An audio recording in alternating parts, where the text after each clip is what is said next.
So I have a question for you both. Can you speak about the role of failure in innovation?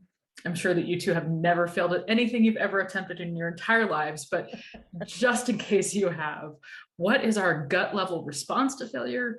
And what role does that play in the process of innovation in the church? Yeah, I hate failure. I do everything I can to avoid it, which is a huge limiting factor, right? But the truth is, a lot of it is our cultural framing of failure.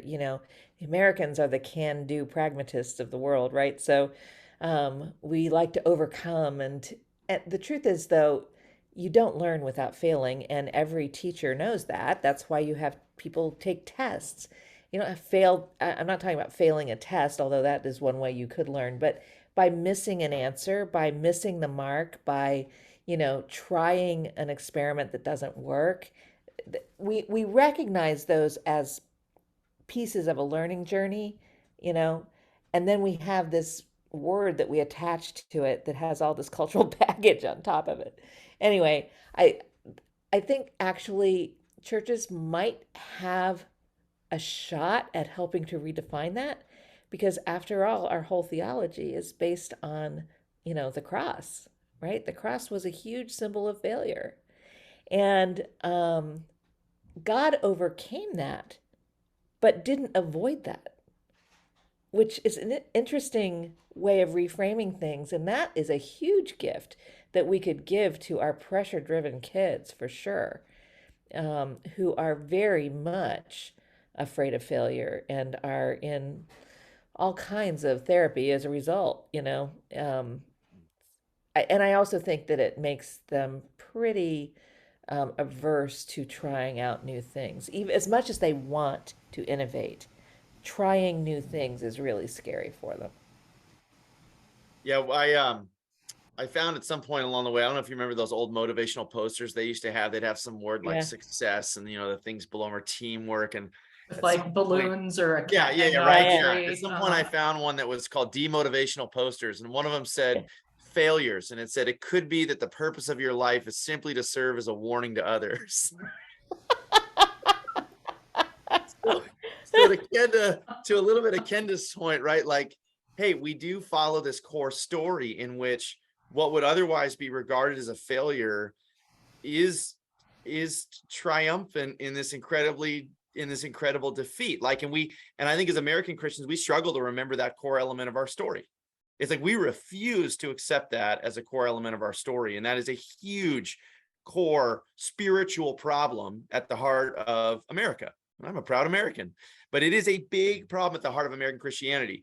So for me, theologically, it starts less about the failure. It's more about, okay, do I really believe firmly, am I wrestling to believe that I am a beloved child of God whose image is not diminished by what I do or don't do, that identity rests firmly in the hands of the Lord and not in what I do. And that belief is difficult for us to believe, very difficult for teenagers to believe, right? As they're forming their identity. And yet it's critically important, because without that idea, I think what I've come to see, and this is like Kenda's point about the anxiety and the worry, is if that incredibly gracious love of God is not the foundation, it does not exist, then really all I am is the sum total of what I achieve or fail at.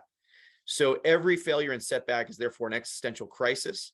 Every attempted achievement is of ultimate meaning because it's all there is. So it raises the stakes on things. So I think first and foremost, it's not necessarily about failure. It's about image bearing and whether I can really trust and believe that I'm not diminished by those things. Then it really becomes the object of your ministry. And I think for me, I saw this particularly in my journey. This part that came first for me was, is the breaking forth of the kingdom of God, even though I will not be able to do it probably very well, this will be a muddled attempt.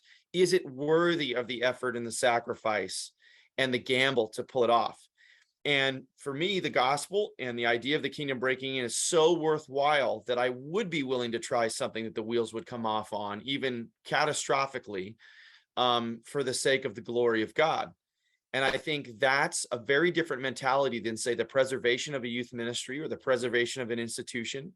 It is the willingness to risk. And I see, again, rooted in that theologically is the core of the story. Ken and I talked about this years ago. Like, do we believe that God in some sense risks in entering into the world, the violence, the rejection of it, all of the things? And I think God does. It is a risky proposition for God at several levels. And so I think less about the failure stuff. We failed in all sorts of ways, little ways, small ways, every day, how we've interacted with those we minister to, the ideas themselves, all of those things. Life is a series of running setbacks. I mean, sometimes it feels that way. So I think the object, the secureness of our identity, and the object of either what we're attempting to do or who we're attempting to serve, or the reason for which we're doing it, the glory of God, the kingdom of God, whatever it is, are things that make failure seem less important, or less tragic when it happens.